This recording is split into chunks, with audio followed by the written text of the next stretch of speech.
Okay, we're going to take you live now to Maddison Square Garden in New York City, where Republican presidential candidate Donald Trump is holding a rally. He's due to speak soon, but you'll see a very familiar face there, TV personality Dr. Phil, in the meantime. In schools that tell me the worst feeling they've ever had is being bullied and feeling alone and abandoned when they are picked on and intimidated, when they wished even one person, even one other kid would step up and say, hey, come sit with me at lunch. Don't sit in a stall in the bathroom and cry your way through lunch and eat alone. We're not going to let you be alone. And it's the same thing with adults. Adults don't want to be cut out of the herd and feel like they're alone. The number one need in all people is acceptance. The number one fear is rejections, and bullies, they prey on that. We must claim the right to our point of view. We must be critical thinkers, and when you see somebody being picked on, then you've got to be willing to step up and say, hey, I'm with you. Don't let that happen.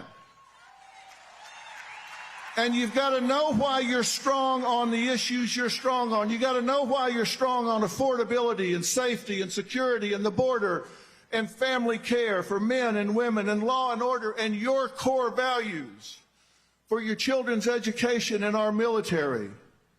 Know why you're where you are. And when you come to your friends and coworkers being bullied, don't be a bystander. Don't be a bystander. You can't let it happen. When you say you love America, that's a verb. That also means you love Americans. You've got to push back and call out the bullies. You've got to stand with those that have targets in their lives. Targets if they're picking on them by calling their jobs to get them fired. Boycotts or kicking them out of their jobs at church or their groups at church. I've spent 45 years listening to people.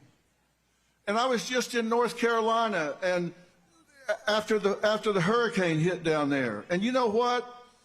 I saw neighbors helping neighbors, and not one of them asked, are you a Democrat or a Republican?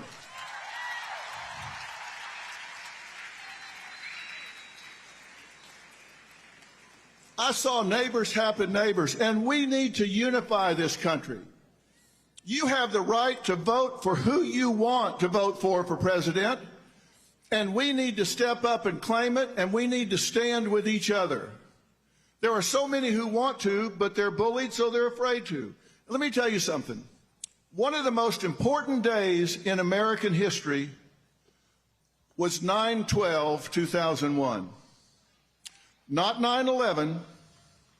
We all know what happened on 9/11. One of the most important days was 9/12, because on 9/12, we all woke up and we were all Americans on 9/12. If you were an American on 9/12, stand up right now. If you were an American on 9/12, stand up right now. That's who we were. That's who we are. And the difference between winners and losers is winners do things losers don't want to do. And we have to stand proud to help our neighbors who want to vote their conscience and not be afraid. No one should be alone. No one should feel abandoned. No one should have their business boycotted. If you hear somebody's getting their business boycotted, you should get your friends and make sure their business gets doubled.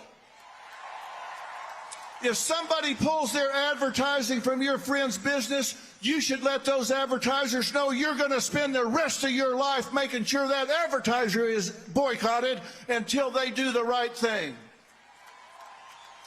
You need to let people know this is over in America. We're going to unify this country. We're going to listen and not be intimidated. We're going to go out and lead by example. Let's quit complaining about what is and start doing something about it. If your neighbor wants to vote the other way, say fine, go vote the other way. I'll love you anyway. Let's lead by example. If they want to do it, let them do it. Love them anyway. But as for you, the collective you, I don't want you to just listen. and say, nice talk, Dr. Phil. I want you to march in your life. I want you to march with your beliefs. I want you to not be intimidated. Don't be stopped, and don't just vote. Take 5 people with you. Like I said, the difference between winners and losers is winners do things losers don't want to do. And what they do is they take actions toward known outcomes. They deal with the truth. They set goals, and they go after them with passion. And it's time for us to bring it home.